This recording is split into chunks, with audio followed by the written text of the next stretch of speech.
poin utama, dan ini juga perlu ketika kuliah kami selalu diberikan kasus-kasus yang real.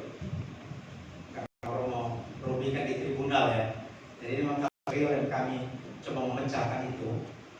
Banyak hal yang terjadi itu ada dua sebenarnya poinnya. Pertama adalah komunikasi. Keresahan tadi saya tampilkan itu juga termasuk soal komunikasi. Yang kedua ini juga sebenarnya ujungnya di komunikasi, yaitu soal tata kelola ekonomi rumah tangga. Variabel besar ini sering terjadi. Maka yang tadi saya sampaikan, sebenarnya kita sedang menyiapkan bahwa generasi anak kita ini yang sekarang angkanya tinggi, ya setidaknya kita turun. Itu menjadi pesan. Saya tidak bicara banyak, tapi kalau bicara satu lagi poin terkait dengan saya sudah adalah atau ini kan tidak hanya soal kaki, tapi komunio itu soal iman juga adalah iman kolektif. Maka ada namanya, kalau bicara teologi ada dosa. Nyambung nanti pertanyaan Pak Slamet terkait prodiakon. Karena tadi ada kolektif, ada dosa sosial, maka peran awam ini memang berdaya. Pertanyaannya saja teknis saja, tetapi tentu saja ini selalu ada alasannya bagaimana pelibatan kaum awam. Soal angka tadi, angka memang larinya ke teknis, supaya kalau memang tidak dibatasi atau tidak ada angka pasti susah kan kita mengatur. Itu lebih pada soal manajemen. Tapi pada dasarnya adalah semakin banyak orang yang terlibat, namanya hal yang bagus itu tidak mesti bocor. Kita tidak mungkin ada keresahan yang muncul. Sama ketika Konsili kedua yang simbolnya aggiornamento, open view,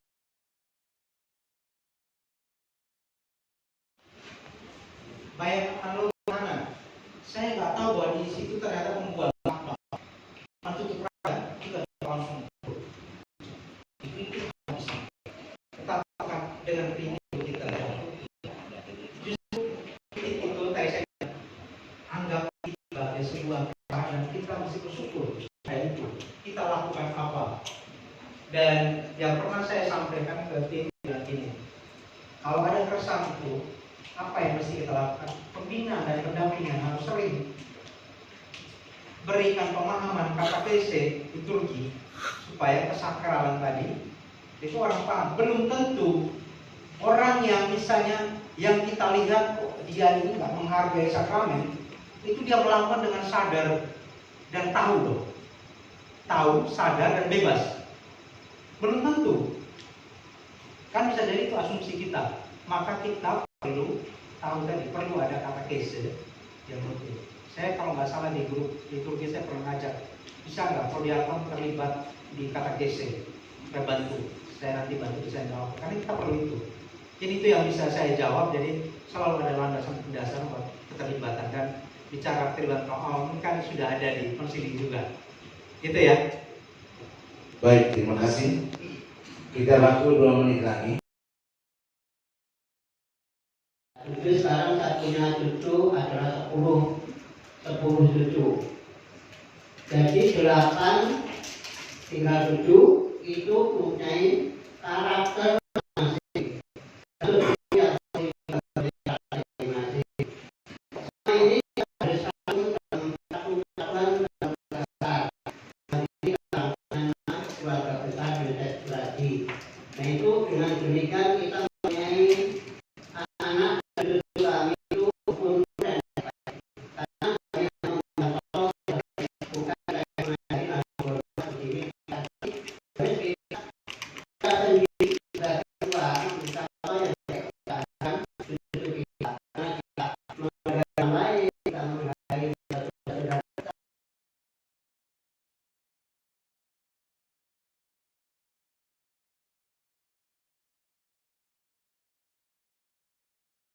Ya, selalu sakramen. Sakramen itu sendiri kan menjadi sarana dan tanda keselamatan. Sampai pada kebahagiaan, tadi saya bilang tujuan pendidikan yang terakhir itu kebahagiaan, kesejahteraan hati sebenarnya jiwa. Maka dari aturan ini yang paling pertama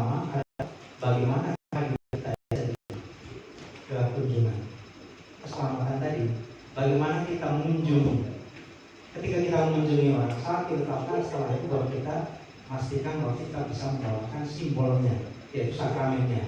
Tapi kehadiran kita sendiri itu datang tidak perlu banyak istilahnya harus begini begitu. Dalam model keluarga, di situ saya pernah membaca ada model keluarga inti dan model keluarga extended family.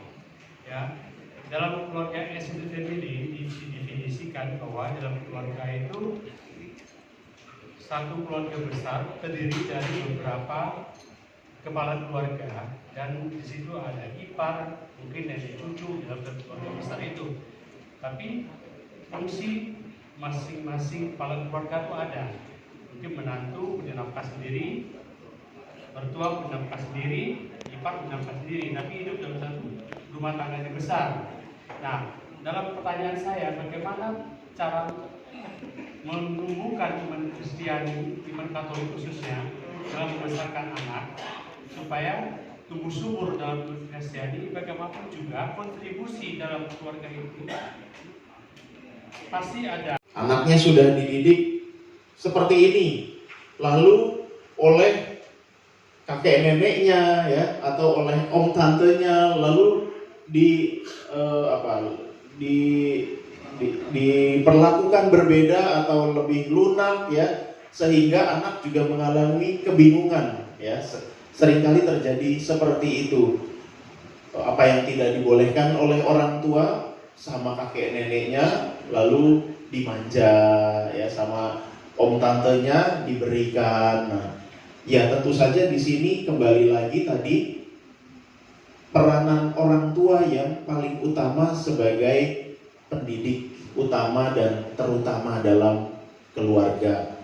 Kalau memang itu tidak baik untuk si anak ya, orang tua itu harus tegas.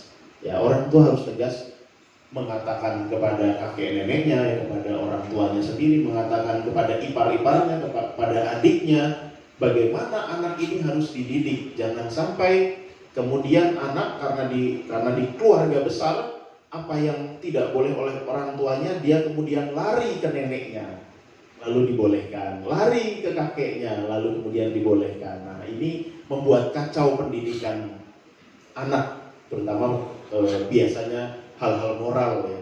Tetapi ketika berkaitan dengan iman, tentu saja harapannya dalam keluarga besar itu memiliki iman yang sama. Ya, itu akan sangat membantu sekali dalam pendidikan iman anak kalau memiliki iman yang sama. Tapi kalau ternyata keluarganya campur, ini juga yang menjadi masalah. Kalau di dalam satu keluarga ada yang beragama bermacam-macam, nah tentu akan menjadi membingungkan anak ketika mendidik nanti. Maka poinnya kembali lagi, bagaimana orang tua bertanggung jawab sebagai pendidik utama dan terutama. Kalau itu sudah dipegang, maka orang tua sadar, saya yang menjadi pendidiknya, bukan kakek neneknya, bukan om tantenya ini. Saya minta tolong kepada Romo gimana cara membuat apa yang saya sampaikan itu, kadang-kadang saya merasa ini benar apa enggak ya, kadang-kadang punya pertanyaan seperti itu. Jadi gimana cara meningkatkan untuk percaya dirinya itu aja. Terima kasih. Pertama-tama Bapak Ibu Prodiakon harus selalu mengupgrade diri ya.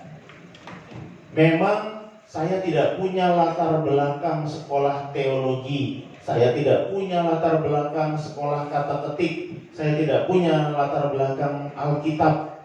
Tetapi dalam gereja ada kursus kitab suci ya. Dalam gereja ada kursus evangelisasi pribadi ya. Itu semua membekali kita.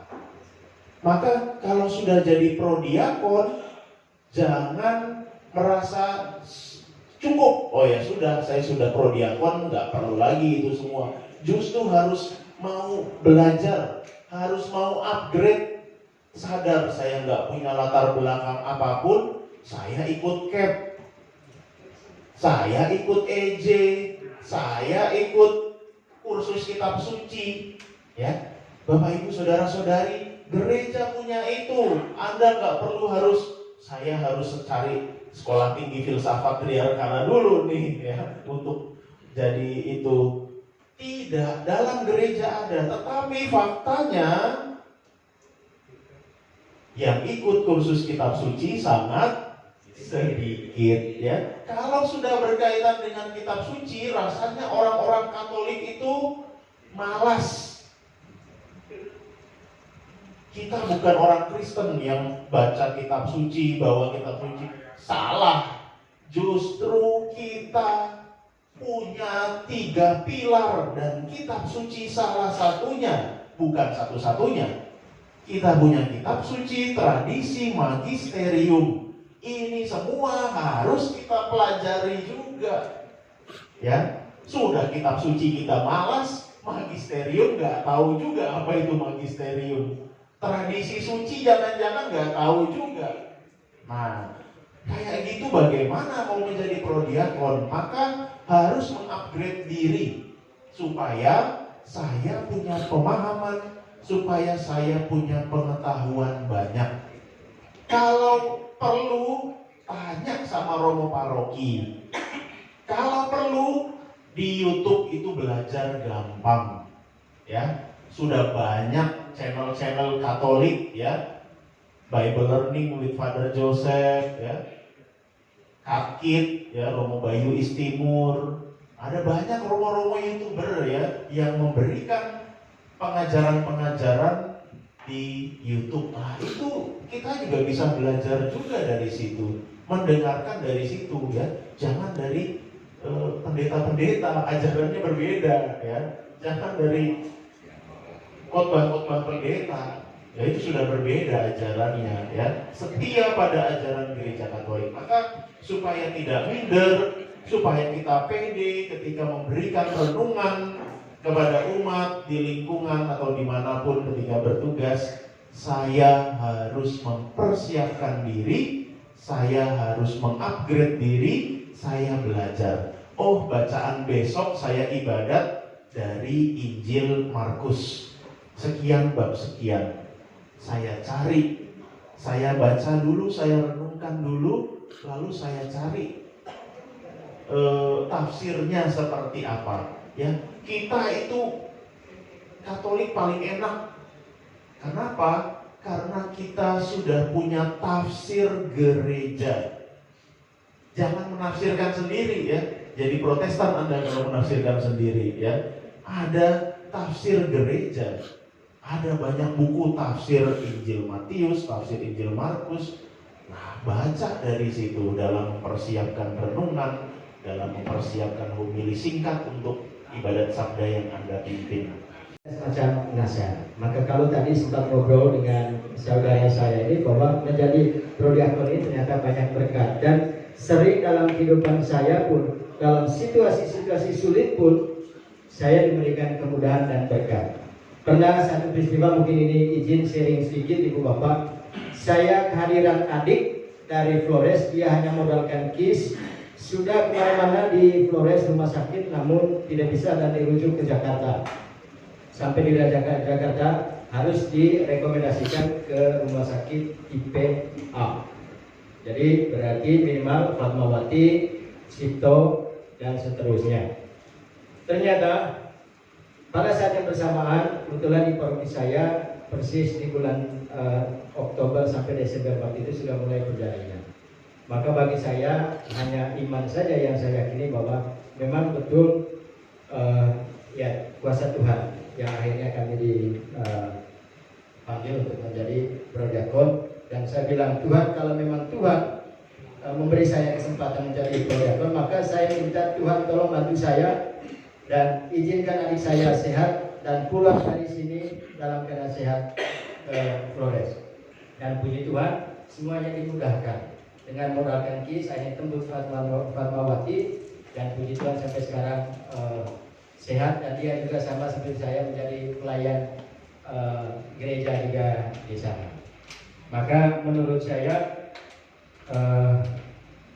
tadi terkait dengan keluarga, bahwa seringkali memang kami berurusan dengan keluarga Romo, namun tantangan yang besar adalah bagaimana kami meyakinkan, karena kalau tidak diizinkan keluarga, terutama istri dan anak, susah juga. Karena tadi sempat Pak Julius bilang, ketika kami lagi ngopi, lagi ngobrol sama, dihubungi, kita harus melayani iman, misalnya pada sakit atau terutama yang meninggal, maka kami harus menjawab itu. Itu yang pertama. Kemudian terkait dengan tugas pelayanan, memang dalam kondisi apapun, dalam keadaan pun, kami dalam tanda petik harus siap. Nah, kadang-kadang ini yang kami tidak siap ketika terutama tadi saat harus kami melayani, ternyata kami ya masih berurusan dengan hal-hal yang duniawi. Ya. Nah, dari kata keluarga dan pelayanan, mohon penguatan dari Romo, karena prodiakon itu harus bahagia. Tugas pelayanan itu harus bahagia. Keluarga pun bahagia. Bagaimana ya berusaha dari contoh teladan itu kadang-kadang susah juga, Romo. Ya. Nah, ini PR besar buat kami. Bagaimana tips supaya dalam situasi apapun, karena ekspresi pelayanan kami ketika berhadapan umat itu minimal kami juga tetap bahagia, keluarga bahagia. Walaupun kadang-kadang kenyataannya ya jauh dari itu. Ya, demikian. Terima kasih, Romo.